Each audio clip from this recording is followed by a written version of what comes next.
बिस्मिल्लाहिर्रहमानिर्रहीम। मैं हूँ मोहम्मद ज़ियाउल हक नक्शबंदी। प्रोग्राम दीन और दुनिया के साथ हाज़िर खिदमत हूँ। ख़वातीन हज़रात, आपके इल्म है हमारा ये जो प्रोग्राम है दीन और दुनिया न्यूज़ वन, टीवी वन और वसेप के ऊपर आपको देखने और सुनने के लिए मिलता है।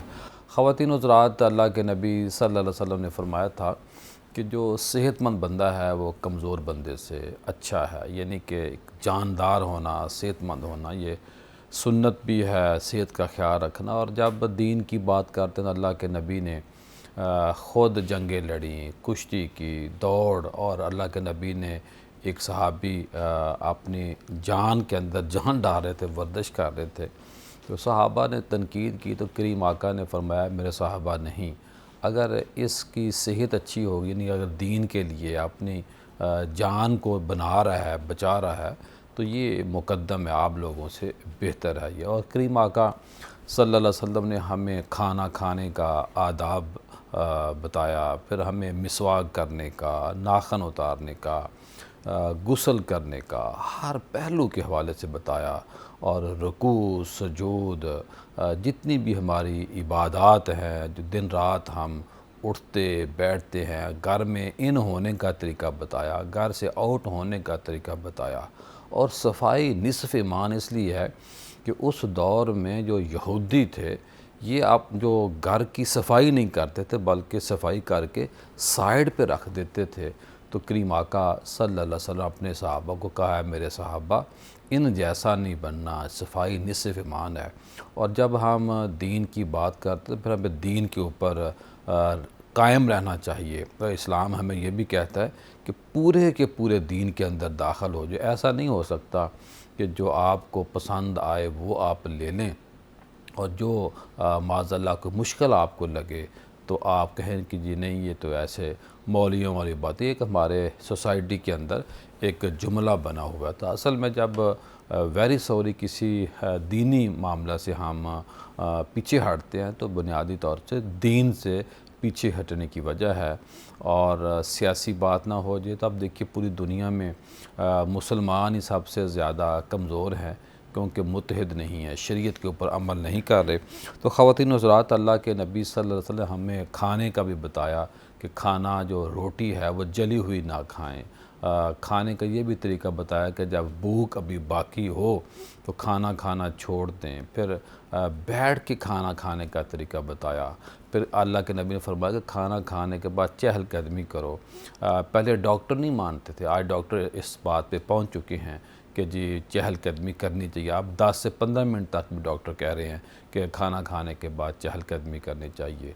और करीम आका सल्लल्लाहु अलैहि वसल्लम ने बहुत बड़े पैमाने पे जो बड़ा काम किया वो था अफराद साजी।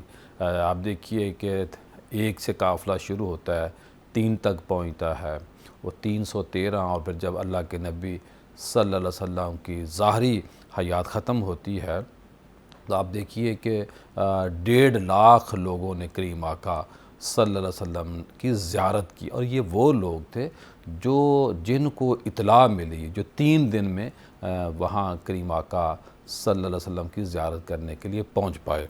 तो बहुत ज़्यादा बातें हो सकती हैं। ये सारी जो हमारा इंट्रो कह लें, तमहीद कह लें, लुब-ए-लुबाब कह लें, पेश लफ्ज़ कह लें, ये इसलिए बोला कि आज हमारा मौजू है सेहत।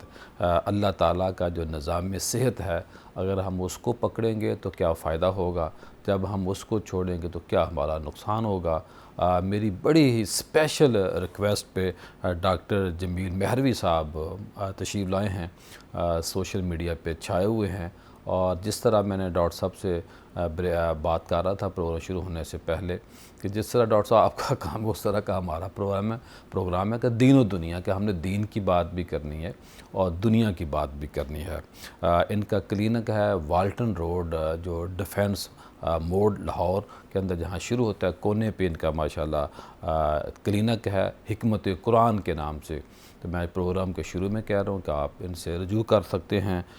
तिब्ब नबवी इनकी पहचान है, और इस वक्त तिब्ब नबवी के हवाले से पाकिस्तान के अंदर सबसे बड़ा इनका नाम है। इनके साथ मौजूद हैं डॉक्टर उसवा जमील साहबा, हमारी बेटी हैं, हमारी बहन है। डॉक्टर साहब की साहबजादी हैं। आप भी डॉक्टर ऑफ फार्मेसी हैं। और तीसरे जो हमारे मेहमान हैं वो भी डॉक्टर साहब के साहबजादे हैं, डॉक्टर ज़री महर साहब, डॉक्टर ऑफ ईस्टर्न मेडिसन हैं। तो मैं अपने तीनों मेहमानों का शुक्रिया अदा करता हूँ। डॉक्टर साहब से पहले तो आपका शुक्रिया, आपने स्पेशल वक्त निकाला और मेरा ख़्याल है ये मुझे एजाज़ हासिल हो रहा है कि पूरी जो फैमिली डॉक्टर है उनका मैं इंटरव्यू कर रहा हूँ। हाँ जी, अल्हम्दुलिल्लाह ये आपको इजाज़ है कि आज हम पूरी मेरी जो टीम है, पूरी फैमिली समझ लें जी कि आज वाहिद आपका पहला प्रोग्राम है जिसमें हम तीनों इकट्ठे हैं, वरना अलग अलग तो बहुत सारे चैनल पे हमारा जो है। डॉक्टर साहब ये बताइए कि ये शौक़ कैसे पैदा हुआ आपको? देखिए, शौक़ इस तरह से पैदा हुआ कि मेरे वालिद साहब जो हैं वो पोल्ट्री डॉक्टर थे, तो आर्मी में थे, 2 जंगें भी लड़ी उन्होंने, गाज़ी भी थे, 1965 और 1971 की जंग। और वो चाहते थे कि मैं वेटनरी डॉक्टर या पोल्ट्री डॉक्टर जो है बनूं। तो मैं उनसे कहा करता था कि हमारे पास इतनी मुर्गियां या इतना कुछ नहीं है, तो घर में एक इंसानों का डॉक्टर भी होना चाहिए। तो इस तरह से मैं, यानी मेरी सोच इस तरफ को थी, तो मैं उनकी थोड़ा सा नाराज़गी भी मुझे लेना पड़ी, क्योंकि वो चाहते थे कि जो मैं हूँ आप मेरी तरह से, मेरी जगह पे उस तरह से आएंगे और जगह लें। लेकिन खैर मुझे इंसानों की तरफ अल्लाह ताला ने कोई काम लेना था, तो इस तरफ को ज़हन रहा और फिर अल्हम्दुलिल्लाह। तब ये बताइए कि अमराज तो बहुत ज़्यादा हैं, तो कैसे तिब्ब नबवी से कैंसर का इलाज हो सकता है, शुगर का इलाज हो सकता है, घुटनों के लोगों के बड़े प्रॉब्लम हैं, पूरी बॉडी के जो मुख्तलिफ जोड़ हैं उनके अंदर दर्द होती हैं, तो दिल के अमराज हैं, हार्ट अटैक हो रहे हैं। अगर मैं डरते हुए बात कर रहा हूँ, अगर ये इतना अच्छा है और लोग इसको पकड़ लें तो हॉस्पिटल तो खाली हो सकते हैं। सर इसमें दूसरी राय कोई नहीं है। बात यह है कि पहली बात तो ये है कि जो हमने अल्लाह का निज़ाम सेहत का टॉपिक दिया ना, ये भी मुझे और मेरी फैमिली को ये शर्फ हासिल है कि अभी तक पूरी दुनिया में इस पर कोई बात नहीं कर रहा। तिब्ब नबवी के ऊपर बात करने वाले आपको लोग मिलेंगे, लेकिन तिब्ब कुरानी को कोई नहीं समझ रहा। कुरान के अंदर प्रॉपर सर एक अपनी मेडिकल साइंस मौजूद है, जो अल्लाह ताला ने इंसान को जब इस दुनिया में भेजा है ना, तो बेयारो मददगार नहीं छोड़ा। इसके लिए मुख्तलिफ अंबिया, रसूल, पैगम्बर, किताबें, आसमानी सहीफ़े, बहुत कुछ आया, और आखिर पे फिर आखिरी नबी पैगम्बर आज़म आखिर सल्लल्लाहु अलैहि वसल्लम का आना, और उसके बाद फिर उन पे कुरान का नज़ूल और आखिरी किताब और दीन मुकम्मल कर दिया। तो वहाँ पे असल पे हम ये बीमारियाँ जिनका आज हम शिकार हो चुके हुए हैं ना, अगर हम इनको समझ जाएँ, तरीक़ाकार को समझें कि जो अल्लाह ने हमें एक लाइफ स्टाइल दिया है, ज़िंदगी करने का तरीका, दीन का मैंने सर ज़िंदगी करने का तरीका, सिस्टम और वे ऑफ लाइफ, एक ज़ाब्ता हयात, अगर हम इसको अंडरस्टैंड कर जाएँ तो बड़ी आसान सी कुरान हमारी इसमें रहनुमाई फरमाता है। सूरा रूम है, चैप्टर 30 वर्स 30, अल्लाह फरमाते हैं, फ़ितरत अल्लाह इल्लती फ़तरन्नास अलैहा ला तब्दील लिखल्क़िल्लाह ज़ालिकद्दीनुल क़य्यिम वलाकिन्न अक्सरन्नास ला यअलमून। यानी अल्लाह फरमाते हैं कि अल्लाह ताला की, ये अल्लाह ताला की पैदा की हुई फितरत है जिस पर उसने लोगों को पैदा किया। अल्लाह की बनाए हुए में तब्दीली ना करना, यही सीधा दीन, ना करना, यही सीधा दीन है, मगर बहुत लोग नहीं जानते। तो ये जो फरमाया ना कि अल्लाह ताला के बनाए हुए में तब्दीली ना करना, यानी उस नेचर और फितरत के साथ छेड़खानी नहीं करनी। और हम रोज़ाना उसके साथ छेड़खानी कैसे कर रहे हैं? सबसे पहले हमारे यहाँ इस वक्त आज के दौर में हम देखें तो हमारा बच्चा सुबह उठता है तो डबल रोटी से उसका स्टार्ट लेता है, डबल रोटी कैंसर कॉज कर रहा है। उसके बाद हमारे यहाँ नान है, मैदा, सोर्स मैदा है, उसी मैदे से पूड़ियाँ बनती हैं, उसी मैदे से समोसे बनते हैं, उसी मैदे से सारी बेकरी आइटम्स बनती हैं। और नबी करीम सल्लल्लाहु अलैहि वसल्लम ने, हज़रत जी आपने भी सुना है, देखा हुआ, पढ़ा भी होगा कि अल्लाह के नबी सल्लल्लाहु अलैहि वसल्लम ने अपनी ज़िंदगी में सबसे ज़्यादा जौ की रोटी, जौ का दलिया तनावल फरमाया। कभी कभार आप सल्लम ने गंदम की रोटी भी तनावल फरमाई, लेकिन आप सल्लम ने अपनी ज़िंदगी में कभी भी मैदे की कोई चीज़ चखी भी नहीं। और आज उम्मत जो है वो उल्टा करके बैठे हुए हैं। था नहीं या चखी नहीं? सर था भी नहीं, और उसकी कोई पोजीशन भी नहीं थी ऐसी। अब देखें, अगर हम कुरान को देखते हैं तो फिर सूरह रहमान पे आ जाते हैं कि 11 और 12 नंबर आयत है, वल हब्बु ज़ुल अस्फ़ वर रेहान फ़बिय्यला रब्बिकुमा तुकज़्ज़िबान। वल हब्बु का मैंने और भूसा वाला अनाज। तो हमने वो अपनी ग़िज़ा में जो भूसा रखना था, जो फाइबर था, जिसको आज हम फाइबर के नाम से करते हैं, वो फाइबर भी तो हमारी ग़िज़ा से जो ख़त्म हो गया, वो निकाल लिया। पहले छाननियाँ आई अमीर लोगों के लिए, जी छाननियाँ आई, वो निकालनी, और उसके बाद अब वो नहीं, अब तो निकल ही नहीं रहा। चाइना चक्कियाँ आई और सारा कुछ उसमें अंदर हम क्रश करके इतना बारीक पीस के उसको बर्न कर देते, उसके अंदर जला देते हैं जिसका अंदाज़ा नहीं। जी, उस वक्त क्या कहेंगी आप अब्बू से, कैसे आपने एग्री किया कि आप इसी फील्ड में रहेंगी? सर बेसिकली मैं ख़ुद एक डॉक्टर ऑफ फार्मेसी भी हूँ और नेचुरोपैथिक डॉक्टर भी हूँ।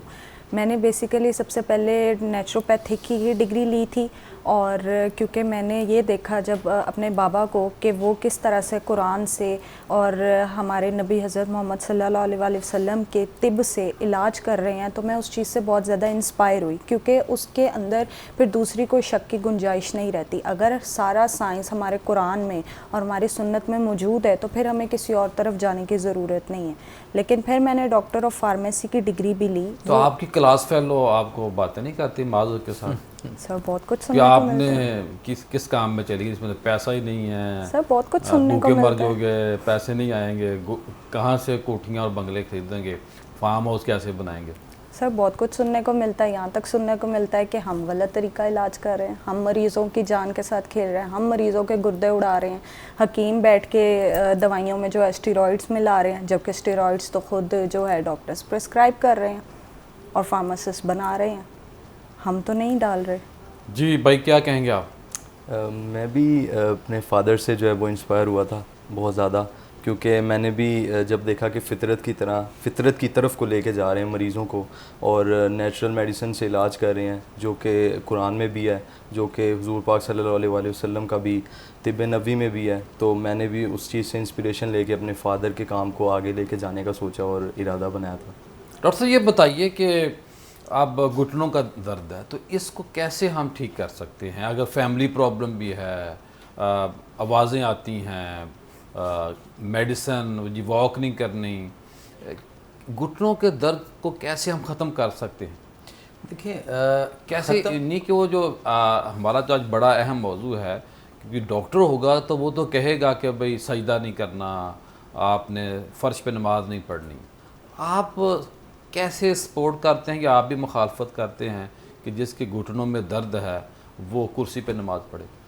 सर देखें, बात यह है कि मेरे पास एक डॉक्टर आए, उनका किंग एडवर्ड मेडिकल कॉलेज से ताल्लुक़ था, वहाँ से ही वो क्वालिफाई उन्होंने किया हुआ था और उसके बाद उन्होंने उसी में एनाटॉमी में उनकी जो है ना वो पीएचडी भी थी। तो मेरे पास घुटनों के इलाज के लिए आए, तो एक तो पहली बात यह है कि पेशेंट को देखकर उसकी बीमारी का तयन, नब्ज़ शनासी, ज़ुबान, मुख्तलिफ़ चीज़ों को कलर देखना, उसका इंटरनल और एक्सटर्नल एटमॉस्फेयर जिसको हम टेम्परामेंट कहते हैं, मिजाज कहते हैं, नब्ज़ के मुताबिक वो देखा जाता है। फिर उसके मुताबिक उसकी दवाई जो है ना वो तिब से जो है वो बनती है। लेकिन जब वो मेरे पास इलाज के लिए आए तो मैंने उनसे ये कहा, मुझे कहते हैं कि जी मेरी जो क्लास है, जो मैं क्लास पढ़ाता हूँ, चूँकि वो प्रोफेसर थे, तो कहते हैं जी मेरी क्लास जो है ना वो 4th फ्लोर पे। तो मैंने उनसे कहा कि क्या आजकल हालात क्या हैं, जिस तरह से आप चल नहीं रही? तो कहते हैं जी मैं बाहर नीचे ग्राउंड में आजकल क्लास जो है ना वो वहाँ लगाता हूँ। तो मैंने उनसे कहा जी आप 4th फ्लोर पे क्यों नहीं जाते? कहते हैं जी सीढ़ियाँ चढ़ना मुश्किल और दर्द बहुत होती है। और अब मुझे डॉक्टर्स ने, मेरी जो सीनियर्स हैं या कोलीग हैं, उन्होंने मुझे कहा जी कि आप घुटनों को रेस्ट दें और इस पर एक्स्ट्रा वज़न या बोझ और मशक्क़त ना डालें। मैं यहीं से बात कर दोबारा आगाज़ करूँगा, यहाँ ब्रेक लेनी है और ब्रेक के बाद दोबारा मुलाकात होती है और यहीं से डॉक्टर साहब बात का आगाज़ करेंगे।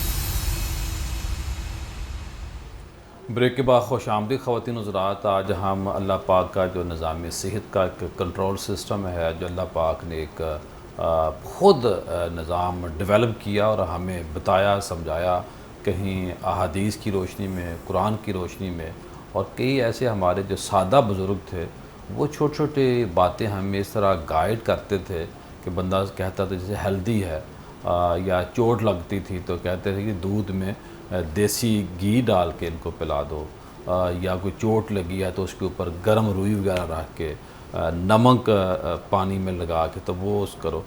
तो ये सारी हमने डॉक्टर साहब से बातें अभी करनी है। डॉक्टर साहब अपनी बात को मुकम्मल करें। अच्छा, वो मैंने उनसे कहा कि मेरा आप वो 4th फ्लोर पे क्लास क्यों नहीं अटेंड करते, आप क्लास पूरी नीचे ग्राउंड में ज़मीन पे बिठा के उनको ग्राउंड में, वो कहते थे ग्रासी ग्राउंड में पढ़ाता हूँ। तो मैंने उनसे कहा कि आप इसको मेरे इख्तियार में हो तो मैं डॉक्टर साहब आपकी क्लास, आपकी वो टोटल बिल्डिंग कितने मंजिला है? उन्होंने कहा जी इससे 2-3 मंजिला और ज़्यादा ऊपर है। तो मैंने कहा मेरा 7 फ्लोर। हाँ, मैंने कहा मेरा बस चले तो मैं 7th फ्लोर की छत पे आपकी क्लास लगवाऊँ। कहते वो कैसे, वो क्यों, आप तो मेरे से दुश्मनी कर रहे हैं। मैंने उसे सिर्फ इतना कहा, मैंने कहा जी आप अपने घुटने आपको तंग कर रहे हैं। कहता है जी। तो मैं कहा आप अपने घुटनों को तंग करें, क्योंकि जो जिसको तंग करता है उसको आगे से डिफेंस करें, उसको तंग करें तो वो ठीक हो जाता है। शरीका करें इसके साथ, शरीका करें इसके साथ पूरा। मैं क्या इसको मूव करें, इसको हरकत दें तो ये मूव करेगा। अगर आप बैठे रहेंगे और इसको इस तरह से कि आप कुर्सी पे बैठने पढ़ना शुरू हो गए तो कल बेड के भी तैयारी रखें, फिर आपको लेट के भी नमाज़ पढ़नी, फिर आप इशारों से भी पढ़ेंगे। तो असल ये चीज़ है कि सिस्टम को, अच्छा वो फिर इंशाल्लाह अल्लाह के फजल एक वक्त आया कि वो पूरी सीढ़ियाँ सब कुछ क्या ठीक तरीका हुआ, कार चलना क्या से- अख्तियार हुआ? तरीक़ाकार ये हुआ कि हमने उनको देखा, चेक किया, उनकी हिस्ट्री ली, उसके बाद उनकी पुरानी रिपोर्ट्स रिकॉर्ड देखी, फिर उसके मुताबिक हमने उसकी दवाई जो थी वो तिब से जो है वो हमने उसकी दवाई बनाई जाती है, वो बनाकर उनको दवाई दी, दवाई के साथ खुराक के साथ परहेज़ और लाइफस्टाइल सारी चीज़ें, फिर एक्सरसाइज करना जो आपने जैसे बताया ना। मैं अक्सर पेशेंट को कहता हूँ कि आप एक ये दवाई खाने के लिए दी आपने या लगाने के लिए दी? खाने के लिए भी होती है और लगाने के लिए ये था कि हमने उसको कहा कि आप 1 पाव जैतून का तेल ले लें और आधा पाव तारा मीरा का तेल ले लें, दोनों को मिक्स कर लें और उसके साथ उस पेशेंट को जो है वो उस जगह पे मसाज करेगा। हफ्ते में या दिन में कितनी बार? रोज़ में, दिन में 2 दफ़ा 3 दफ़ा, जितना मैक्सिमम टाइम हो सके। अच्छा, दूसरा चीज़ ये होती है कि जो दवाई खाने के लिए वो ज़ाहिर उसने खानी है, लेकिन खाने वाली दवाई तो ज़ाहिर बात है मुआलिज मरीज़ की कंडीशन के मुताबिक बनाएगा, चूँकि दर्दों में भी 3 तरह के मुख्तलिफ प्रॉब्लम होते हैं। किसी में रतूबात कम हो गई होती हैं तो आवाज़ें आती हैं जोड़ों में, और किसी जगह पे ये होता है कि उनके जोड़ों के अंदर रतूबात जम गई होती हैं, फ्रीज़ हो गई होती हैं, तो उनको दूसरे तरीके से देखना है। स्वेल कर जाएं तो उसकी पोजीशन और होती है। एक्सरे करवाया जा सकता है, एक्सरे ना भी करवाएं तो आपको आप अगर हाथ से चेक कर सकते हैं, आपको खुद पता चल जाता है। ज़रूरी नहीं कि हम एक्सरे करवाएं या एक्सरे के बाद आगे MRI और CT स्कैन और मुख्तलिफ टेस्टों की तरफ जाएं। ये ख़ास तौर पे इस वक्त जो CT स्कैन हो रहा है, MRI हो रहा है, पेट स्कैन, फेब्रो स्कैन हो रहा है, या मेमोग्राफी हो रही है, या आपके यहाँ एंडोस्कोपी और क्लोनोस्कोपी हो रही है, या बायोप्सी हो रही है, ये कैंसर साइड इफेक्ट भी हैं सर। ये 100% कैंसर कॉज कर रहा है। ये अगर कैंसर नहीं है तो कर देगा, और अगर है तो उसको स्प्रेड करेगा, उसको बढ़ा देगा। तो इसलिए हमें इससे, देखिए किसी दौर में हमें कहा जाता था कि एक्सरे की जो रेज़ हैं उनसे बचें, और आज लोग जो हैं वो MRI, CT स्कैन और ये जितने मैंने टेस्ट बताएं ये करवा रहे हैं, और जिस कमरे में वो हो रहे होते हैं उस कमरे में मरीज़ डॉक्टर साहब, हमने एक कैंसर हॉस्पिटल लाहौर के अंदर वहाँ विज़िट किया, तो वहाँ के जो डॉक्टर साहब हैं उन्होंने कहा कि ये कमरे, इनके अंदर आप नहीं जाएं। ना वो डॉक्टर साहब खुद गए, ना उन्होंने हमें अलाउ किया। उन्होंने कहा कि मशीन बंद है लेकिन उसकी जो शुआएँ हैं अभी तक मौजूद है कमरे के अंदर। सर वो जो कमरा है ना, वो कमरा इतने पैसों में तैयार होता है कि उतने पैसों में उससे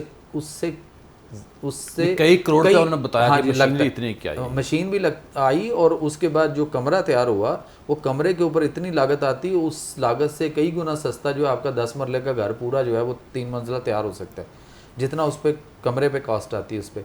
और उसके अंदर आप देखें कि हम मरीज़ को जो पहले बीमार है और हम उसकी तशखीस के पॉइंट से, इसका डायग्नोस्टिक टूल्स के तौर पे जब हम उस मरीज़ को भेजते हैं तो हम उसको कौन से ऐसा लिबास पहना के भेजते हैं कि वो रेज़े से महफूज रहेगा, और हमारे साथ मतलब हमारी ज़िंदगियों के साथ खेला जा रहा है। और लोग बड़े आराम से जाकर, वो बड़े आराम, मेरे पास पेशेंट आते हैं ना तो वो कहते हैं कि सर हमने 2-3 दफ़ा CT स्कैन कराया, फिर डॉक्टर ने MRI भी करवाया, पेट स्कैन भी करवा दिया, एंडोस्कोपी भी कर दी है। एंडोस्कोपी क्यों कर रहे हैं कि जी मैदे में वो देखा जाए कि मैदे में ज़ख़म है कि नहीं है। तो मैं कहता हूँ आप मुझे ज़ुबान दिखा दें। कोई भी बंदा घर बैठे हुए अपनी ज़ुबान चेक करे, अगर ज़ुबान के ऊपर क्रैक्स हैं, कट्स हैं, तो उसके मैदे का अल्सर श्योर है, वो क्रॉनिक गैस्ट्राइटिस है। लेकिन हमने 45-50 हज़ार रुपये डॉक्टर को दे के एंडोस्कोपी करनी है, वो कैमरा डालेगा और कैमरा निकालेगा, और उसके बाद उसके अंदर से कट लगा के आपके मैदे के अंदर छोटे छोटे पीस निकालेगा, टुकड़े करेगा, उसके अंदर से नोचेगा उसको, और उसमें से पीस निकाल के वो वापसी के लिए भेजेगा, 12-15 हज़ार रुपये आपका उस पर खर्च होगा, टोटल 60-70 हज़ार रुपये लगा के तो आपने मैदे को चेक करिया या आपने मैदे को पंचर करवाया और उसके अंदर जो ज़ख़म बने, फिर जो आपने खाना खाना है उसमें नमक मिर्चें मौजूद हैं, पानी मौजूद है, तो वो आपको कैंसर काज करेगा, वो आपके उस मैदे के अल्सर को मज़ीद बिगाड़ेगा। और ऊपर से रही कसर जो डॉक्टर एंटीबायोटिक्स देता है, वो एंटीबायोटिक्स किस कदर हार्मफुल है, तो फार्मासिस्ट बैठी हैं, आप उनसे पूछें ज़रा। जी क्या कहेंगी आप इस पे?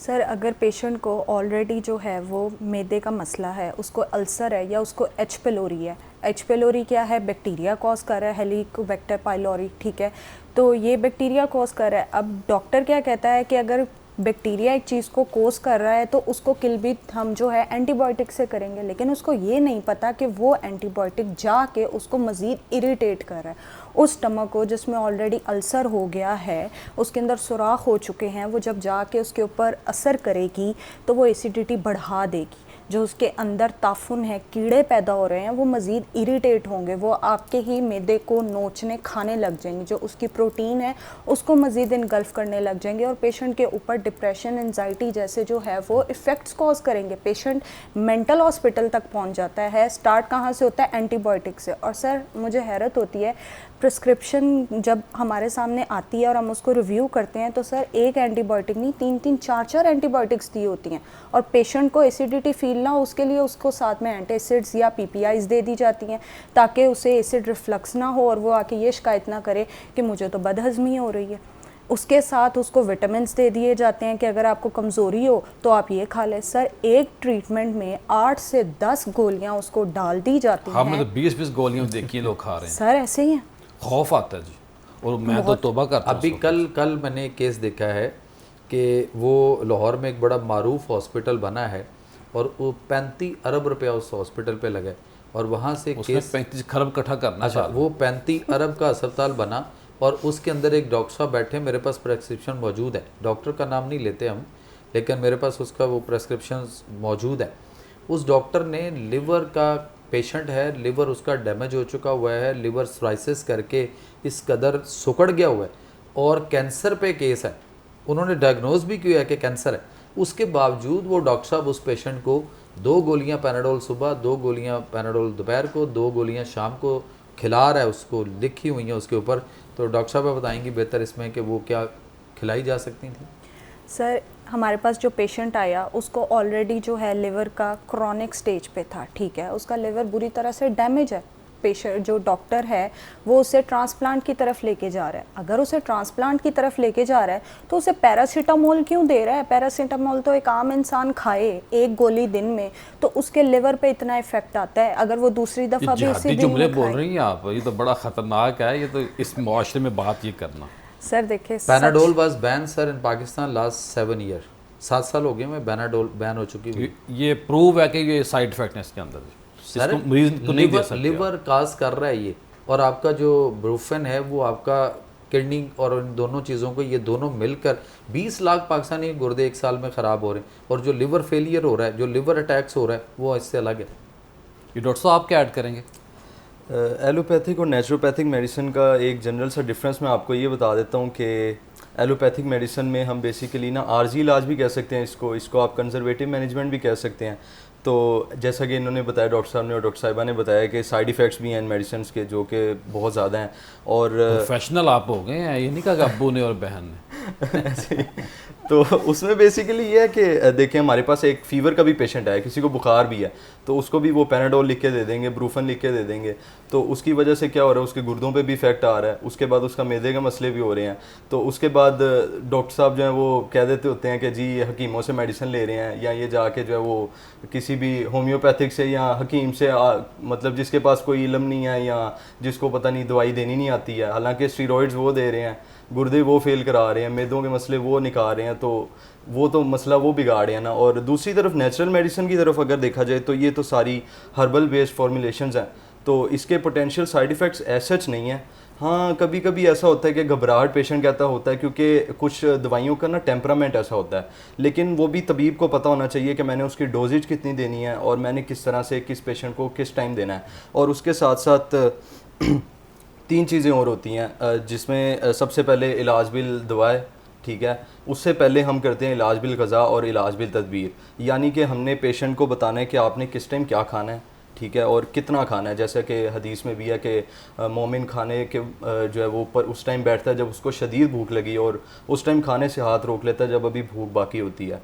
तो हमने ये देखना है कि पेशेंट को हमने खुराक कितनी यूज़ करवानी है और क्या उसके हमने परहेज़ करवाना है, जो कि सबसे इंपॉर्टेंट है, क्योंकि 50 to 60% जो है वो उससे पेशेंट ठीक होता है। और उसके बाद फिर हम जो है वो उसके लाइफस्टाइल मॉडिफिकेशंस करवाते हैं, उसके स्लीप आवर्स ठीक करवाएंगे, जो कि मैक्सिमम 7 to 8 आवर्स कम्प्लीमेंट्री हैं, और वो भी टाइम से सोना चाहिए, वो भी रात की नींद है। और आजकल हमारी ये मैं नौजवान आपके अब्बू से पूछता हूँ, डॉक्टर साहब ये लोग बहुत लेट सोते हैं, इसका क्या नुकसान है और कितने घंटे बंदे को सोना चाहिए? देखिए, हम नबी करीम सल्लल्लाहु अलैहि वसल्लम के ज़ात अक़दस के उसवा हसना को देखते हैं, तो वहाँ हमें ये बात मिलती है कि इशा की नमाज़ पढ़ते ही फ़ौरन अपने चिराग रोशनियाँ गुल कर दो, दरवाज़े खिड़कियाँ बंद करो और सो जाओ। अर्ली सोना और अर्ली उठने की सुन्नत है। आज हम उस सुन्नत को भुला बैठे हैं, और आज मेडिकल साइंस, ये जो जालसाज किस्म की साइंस है, जो फितरत और नुक्ता लेना है, एक पॉइंट रेज करवाना है आपसे। सर, क्या कमरे के अंदर खिड़की का होना ज़रूरी था, या है कि ताज़ा हवा गर्मियों और सर्दियों में आती रहे? एक साबिर रसूल के हाँ आप सल्लम जो है वो तशरीफ़ लेकर तो मारूफ वाक़या ना, तो वहाँ रोशनदान था, तो उनसे पूछा तो उन्होंने कहा जी यहाँ से हवा आएगी, तो आपने फरमाया हवा तो आएगी, उसको रोशनी और हवा को कोई नहीं रोक सकता, लेकिन अगर तुम ये सोचते, ये नीयत रखते कि यहाँ से अजान की आवाज़ आएगी तो वो ज़्यादा अच्छा होता। लेकिन हमें तो लाउड स्पीकर की आवाज़ भी नहीं आती हम सोच, और उस वक्त मस्जिद नबी एक थी जी एक, आप तो एक दर्जन के करीब आवाज़ें आती हैं, लोग नहीं उठते। असल पता है क्या है कि आज जो मेडिकल साइंस जो बात करती है वो ये कहती है कि एक पहले तो आप एक डार्क रूम के अंदर अंधेरे में सोएं, जहाँ पे आपकी मोबाइल की रोशनी भी जो हल्की सी ब्लिंक कर रही है ना, इस तरह की भी रोशनी कहीं से बारीक भी कहीं से कोई ऐसी ना आए, रोशनी ना हो, पूरा अंधेरा हो, और उसमें आप सोएं। और उसमें आपके जो रात को तकरीबन कोई 11 बजे से आपका एक फंक्शन बॉडी के अंदर स्टार्ट होता है, और वो इतना कमाल का है ना सर कि उससे गोनाडोट्रोपिन हार्मोन जो है वो बॉडी में बनना शुरू होता है, और वो रात को तकरीबन 2:30 बजे के करीब रिलीज़ होता है। 11 से 2 के दरमियान, 11 से 2:30 के दरमियान जो ये नींद है, इसमें सो गए होना चाहिए। लेकिन रोज़ लोग जो हैं वो रोज़ाना रात को 2-2:30 बजे 3 बजे तक तो जाग रहे होते हैं, तो फिर गोनाडोट्रोपिन हार्मोन कहाँ से बनेगा? अजान फजर का टाइम करीब आता है आप फिर सो जाते, लोग सोना शुरू कर देते। फिर आवाज़ कहाँ से अजान की कैसे आएगी ना, जो सोया इतनी। अच्छा, एक और हो रहा है हमारे दिन मेरे पास वाकया आया, तो उन्होंने कहा कि ऐसे हुआ, वो चोर आ गया था। तो मैंने कहा कि किस वक्त आप लोग सोते हैं? कि जी बस ये 2:30-2:45। तो उन्हें भी पता है। मैं चोर कितने बजे आया? जी बस वो 20 मिनट बाद। मैंने कहा कुछ खुदा का खौफ खाओ, जब फितरत को आप चैलेंज दे रहे हैं जी, तो ये चोर नहीं आया, ये फितरत ने आपको झंझोड़ा है कि इंसान बने। बिल्कुल ऐसे फितरत और नेचर के सर हम खिलाफ जा चुके हुए हैं ना। देखें हमारे यहाँ अब वो पोजीशन, वो जो हार्मोन बनना है वो उस टाइम पे बनना है, वो आपकी पूरी बॉडी की ट्यूनिंग करेगा, ओवरऑलिंग करेगा, और आपको बिल्कुल इस कदर फ्रेश करके उठा। हमारे जी बहुत ही बड़े मौसन हैं, मुख्तलिफ चैनल पे भी आते हैं, हमारे पैनल का मुस्तकिल हिस्सा है माशाल्लाह हज़रत पीर ख्वाजा नूरुज़्ज़मा अवैसी। माशाल्लाह उन्होंने अल एहसान जो आई हॉस्पिटल है उसके इश्तराक से, उसके ताउन से अपने मोड़ खुंडा में बहुत बड़े पैमाने पे आई कैंप लगाया, जिसमें बहुत बड़ी इलाके की गरीब आवाम जो थी वो तशरीफ़ लाई। वो अब देखिए कि गरीबों का इलाज करना बहुत बड़ी नेकी है, और अल एहसान को और पीर साहब को मैं मुबारकबाद पेश करता हूँ कि वो हमेशा लोगों को देखने का एक ऐसा मुतारफ़ कराते हैं, निज़ाम देते हैं। अल्लाह पाक का बहुत बड़ा निज़ाम है, बहुत बड़ी कुदरत है उसकी। अब देखिए जिस घर के अंदर बंदा ऐसा हो कि जिसकी नज़र वीक हो, जो जिसको नज़र ना आता हो, वो देखना शुरू कर दे तो उसकी दुनिया वापस आ जाती है। तो मैं ये समझता हूँ कि अल एहसान का और ख्वाजा अवैस वेलफेयर फाउंडेशन का ये बहुत बड़ा कारनामा है, तो अल्लाह पाक ने इनको तौफीक दी है। यहाँ ख़वातीन हज़रात, ब्रेक के बाद दोबारा मुलाकात होती है।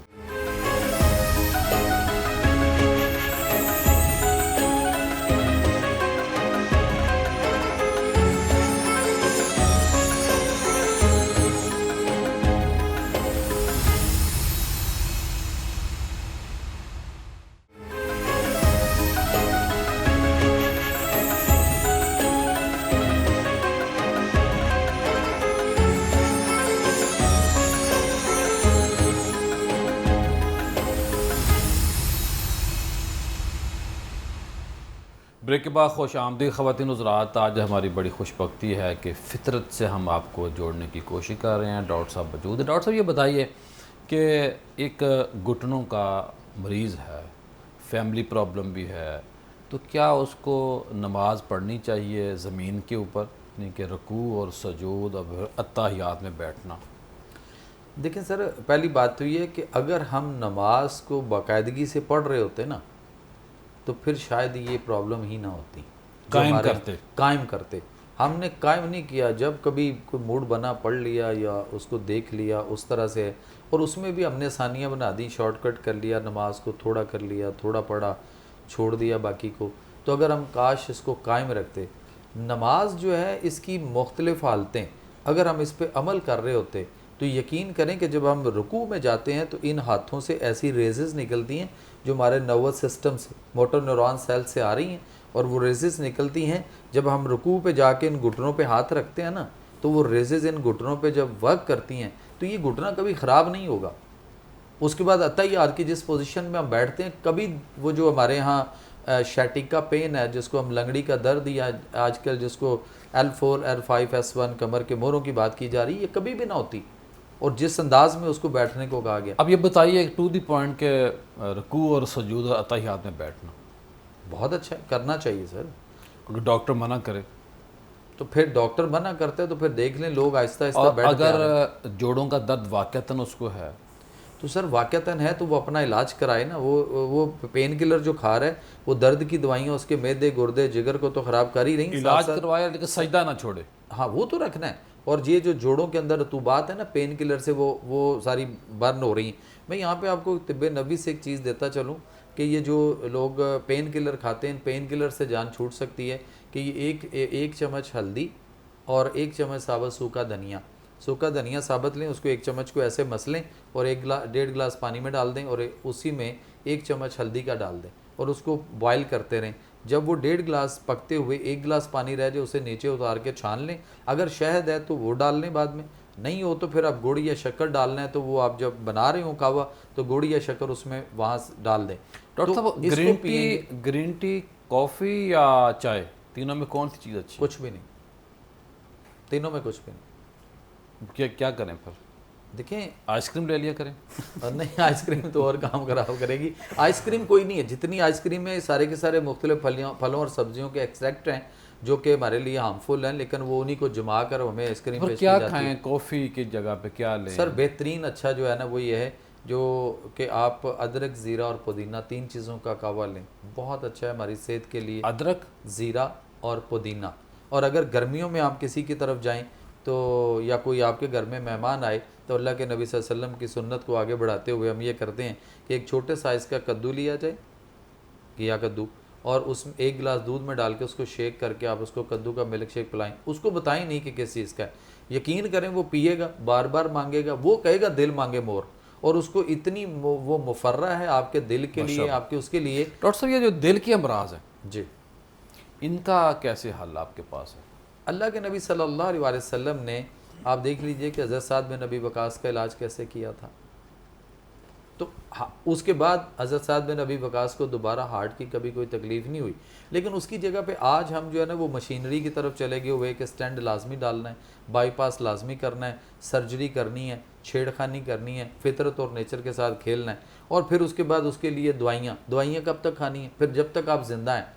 बाईपास हो गया तब भी सारी उम्र दवाइयाँ खानी है, अगर आपका ओपन हार्ट सर्जरी हुई तब भी खानी है, अगर स्टेंट डाल दिए गए तो फिर भी आपको सारी उम्र दवाइयाँ खानी है। जबकि आप अगर जो पेशेंट इस वक्त हार्ट के पेशेंट बने हुए क्या हैं, करें वो? सर उनको तिब्बे कुरानी और तिब्बे नबवी की तरफ आना है, तरीका इलाज बदले ना। इलाज ट्रीटमेंट है, ट्रीटमेंट जो है वो अल्लाह ने इलाज शिफा कहाँ रखी है? अल्लाह ने कुरान में फरमाया वनुनज़्ज़िलु मिनल कुरान मा हुवा शिफ़ाअ व रहमतुल लिल मोमिनीन वला यज़ीदु ज़ालिमीना इल्ला ख़सारा। कि अल्लाह फरमाते हैं कि बेशक हम नाजिल करते हैं इस कुरान में ऐसी चीज़ें जिनमें सरासर शिफा है और ये बाइस रहमत है मोमिनीन के लिए। तो हम 2 लोग हैं दुनिया में, एक वो हैं जो मानते हैं बिलीवर, और एक वो है जो नॉन बिलीवर नहीं मानते। तो जो मानने वाले हैं ना, उनके लिए तो अल्लाह ने शफा रखी है, और अल्लाह ने जिन चीज़ों में रखी है वो कुरान में चीज़ें दी हैं, हम उन्हीं चीज़ों के साथ मरीज़ों का इलाज करते हैं और मरीज़ ठीक होते हैं। शुगर का मरीज़ क्या करे? शुगर का मरीज़ तो पहली बात तो है कि शुगर मर्ज़ नहीं है, एक अलामत है, और ब्लड प्रेशर भी मर्ज़ नहीं है, एक अलामत है। और जो शुगर का मरीज़ है वो जो दवाइयाँ खा रहा है कंट्रोल करने वाली, वो तो उसके खून से निकाल कर शुगर को जिस्म में छुपा रही हैं और वो इस पर बड़ा खुश है कि जनाब मेरी शुगर कम हो जाती। कम नहीं होती, गायब हो रही है, ब्लड से निकाली जिस्म में छुपा दी। वो अपने फितरत और नेचर वाले तरीका इलाज की तरफ आए तो वो कुछ महीनों में अपनी दवाइयों से जान छुड़ा सकता है। वो इंसुलिन टीका जो लगा रहा है उससे उसकी जान छूट सकती है। लाइफस्टाइल भी बदलना पड़ेगा, उसकी खुराक को भी देखना पड़ेगा, उसका परमानेंट जो बेसिक असल इलाज बनता है वो भी उसको करना पड़ेगा। तो उसकी भी मसला कोई नहीं उसके लिए। कैंसर का क्या इलाज? कैंसर का क्या इलाज है? कैंसर का बेहतरीन इलाज अल्लाह ताला ने बहुत सारी चीज़ों के अंदर रखा है। और कैंसर जो है ना, इसका खौफ जो है वो लोगों को मार रहा है। और रही कसर जो है वो केमोथेरापी, रेडिएशन थेरापी भी तो मार है ना, मर्द छोड़ते नहीं जान। क्या जी? जो मरीज है वो बेचारा रह जाता है, आहिस्ता आहिस्ता उसने जाना सर वो पता है क्यों जाना है? वो स्टार्ट होते ही सबसे पहला काम बायोप्सी या सर्जरी, उसके बाद फिर सर्जरी के बाद केमोथेरापी, रेडिएशन थेरापी, ये थेरापियाँ सारी उसको मार रही हैं, ये उसको मार रही हैं, कैंसर नहीं मान रहा। और वो मरीज़ इन थेरापियों और इन गलत इलाजों के ऊपर, ये professor doctor Baden B Johns California university के फिजियोलॉजी के हेड ऑफ द डिपार्टमेंट थे। ये बेसिकली उनकी रिसर्च थी और वो रिसर्च नेगलेक्ट हुई है, ख़त्म हो गई। उसके बाद अब जो है एमेनोथेरापी भी आ गई। तो ये जितनी थेरापी हैं ये उसके मरीज़ की कुव्वत मुदाफ़ियत को, इम्यून सिस्टम को और उसके जो एक जगह मैं देख रहा हूँ ओवन पे आप बात करें, जापान ने बंद कर दिया। हाँ जो ख़त्म है उसके ओवन में। आप देखें ओवन में जो चीज़ रखते हैं वो सारी चीज़ें जो है ना वो ऊपर से रेज़, एक तो रेज़ है और नंबर 2 वो रेजेस खाने को ऊपर से गर्म करती हैं। आपने आलू रखे हैं अगर पके हुए, या गोश्त रखा है या कोई चीज़ रखी है, आप उसको तोड़ के देखें बाद में, उसके अंदर जो है वो अंदर ठंडा होगा, बाहर से गर्म हो चुका होता है। और जो चूल्हे पे आप खाना गर्म करेंगे वो आपको बताएगा सही मानों में कि हांडी बुलबुले मार रही है तो ख़राब है। और ये ऊपर से गर्म करेगा और ऊपर से गर्म करेगा, अंदर से ठंडा है और हम उसी तरह खाते हैं और बहुत सारी चीज़ें। और आज की जो फ्रिज है, फ्रिज का तो कॉन्सेप्ट सर बीमारियां फैलाने के लिए आया था। बीमारियां ठीक तो इससे नहीं होंगी ना। अल्लाह ताला ने कुरान में फरमाया कि सूरह काफ में अगर हम देखते हैं तो साहब काफ से जब अल्लाह ताला हम कलाम हुए तो उन्होंने कहा या अल्लाह हम तो अभी सोए थे, अभी ऊँग हुई है थोड़ी सी। तो अल्लाह ने, उन्होंने कहा भूख लगी है, तो अल्लाह ने फरमाया अब अपने में से किसी एक को शहर की तरफ भेजो। और फिर वहाँ कुरान में अल्लाह फरमा रहे फल यंजुर अय्युहास का तामन, कि ये उम्दा और तरोताज़ा लेकर आए। तो आज हम अपने बच्चों को कैसा भेजते हैं और घरों में फ्रिजों में रख के जो खाने खा रहे हैं। कुरान कहता है, कुरान में अल्लाह फरमाते हैं कि फंजुर इला तामिका व शराबिका लम यतसन्ना, सूरह बकरा आयत चैप्टर 2 वर्स 259, कि इंसान अपनी खुराक खाने और पीने वाली चीज़ों पे गौर करो, ये गला सड़ा तो नहीं है। और फ्रिज के अंदर सारी चीज़ें आपकी गल सड़ रही हैं नमी के अंदर। और नमी का कॉन्सेप्ट समझना होगा। नमी दीवार पे हो तो दीवार ख़राब होती है, टाइल गिरती है, पत्थर टूटता है उससे जो, और टेक्सचर ख़राब होता है। आपके क्या फ्रिज है या नहीं है? सर होती थी लेकिन अब नहीं है। अब नहीं है। आपके घर में ओवन फ्रिज नहीं है? ओवन नहीं है, होती थी। जब जैसे जैसे ख़राब हुई उनसे जान छुड़ाई। जस्ट ख़राब हुई एक फ्रिज तो मैंने इसलिए इस तरीके से उठाई कि उसको थोड़ा सा गड़बड़ किया, टेम्परेचर खुद किया सुन रहे हैं आप लोग। और उसके बाद ये हुआ कि मैंने मैकेनिक को कहा कि यार आपके साथ जुल्म ज़्यादती होती रही। मैंने उसके कहा कि मैकेनिक को यार ये उसको उठाओ। तो कहते क्या करना, मैंने कहा उनको बोलो इसकी कोई गैस वैस चेंज होनी है, इस तरह से ले जाओ। वो ले गया तो बाद में मैंने कहा उनको बोलो तो कैसे ये घर का निज़ाम चलाते हैं? ताज़ा पकाएं, ताज़ा खाएं ना।